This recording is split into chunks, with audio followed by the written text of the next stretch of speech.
আসসালামু আলাইকুম এভরিওয়ান, সবাই কেমন আছেন? আলহামদুলিল্লাহ, আমিও ভালো আছি। আজ আমি নিয়ে আসলাম আপনাদের জন্য সাদা পোলাও এবং গরুর মাংস ভুনা। চলেন তাহলে আমি রান্নাটা কিভাবে করেছি রান্নাটা শুরু করা যাক।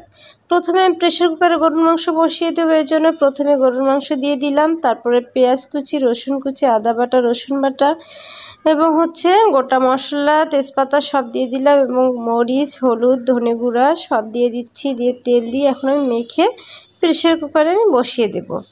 দেখেন মেখে নিচ্ছি। প্রেসার কুকার বসানোর জন্য সব মেখে নিলাম, কিন্তু সরাসরি আমি ঢাকনা দিয়ে বসিয়ে দেব না রান্না হওয়ার জন্য। এদিকে আমি সাদা পোলাওয়ের জন্য আমি চালটা আগে ভিজিয়ে রেখেছিলাম, ধুয়ে নিলাম সুন্দরভাবে। এখন আমি পোলাওটা রান্না করবো আমি রাইস কুকারে।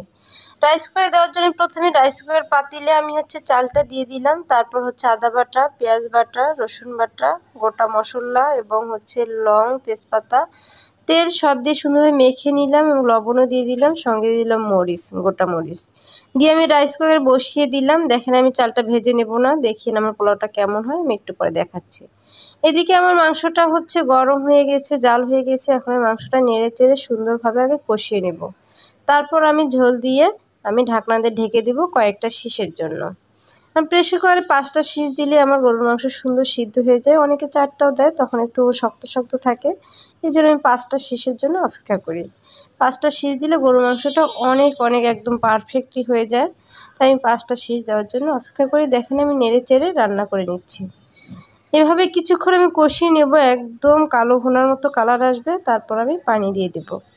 দেখতেই পাচ্ছেন কিভাবে আমি কষিয়ে নিচ্ছি, মাংসের কালার কেমন এসেছে।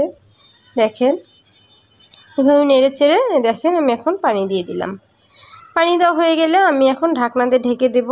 5টা শীষ অবধি আমি অপেক্ষা করব। এই 5টা শীষ হয়ে গেলে তারপর আমি মাংসের ঢাকনা খুলে নেব। নিয়ে তারপর আমি বাকি যে ঝোল দিয়ে যে আমি শীষের জন্য অপেক্ষা করলাম, একটু ঝোল কমিয়ে মাংসটা আমি নামিয়ে নেব। দেখেন কতটা ঝোল কমে গেছে, আমার মাংসটা কত সুন্দর ভুনা ভুনা হয়েছে। এখন আমি মাংসটা নামিয়ে নেব। মাংস আমার হয়ে গেছে। প্রেসার কুকারে মাংস রান্না করতে একদমই সময় লাগে না, 4 থেকে 5 মিনিটে মাংস হয়ে যায়। একদম আপনার গ্যাস যদি সিলিন্ডার হয় কোনো অসুবিধা নেই, অল্প সময় হয়ে যাবে। এখন এইদিকে দেখেন আমার পোলাওটা কেমন হয়েছে। নিচে একটু পানি আসার জন্য আমি ভালোভাবে নেড়ে চেড়ে দিলাম না। পানি অনেকটা শুকিয়ে যাওয়ার পর আমি সুন্দরভাবে নেড়ে দেব। দেখেন পানি একদম শুকিয়ে গেছে, আমার পোলাও একদম ফুটে গেছে, প্রতিটা চাল সিদ্ধ হয়ে গেছে, কতটা ঝরঝরে হয়েছে দেখতে পাচ্ছেন। সঙ্গে আমি একটু গাজর দিয়ে দিয়েছি পোলাওয়ের কালারটা একটু সুন্দর আসার জন্য। সাদা পোলাওয়ে গাজর দিলে পোলাওয়ের কালার অনেক সুন্দর হয়। উপরে আমি দিয়ে দিলাম পেঁয়াজ বেরেস্তা। এখন আমি মাংসটা পরিবেশন করব। দেখেন পোলাও এবং মাংস নিয়ে নিলাম, সঙ্গে নিলাম একটু লেবু। খেয়ে দেখাচ্ছি কতটা টেস্টি হয়েছে। অনেক অনেক টেস্টি হয়েছিল ভাই।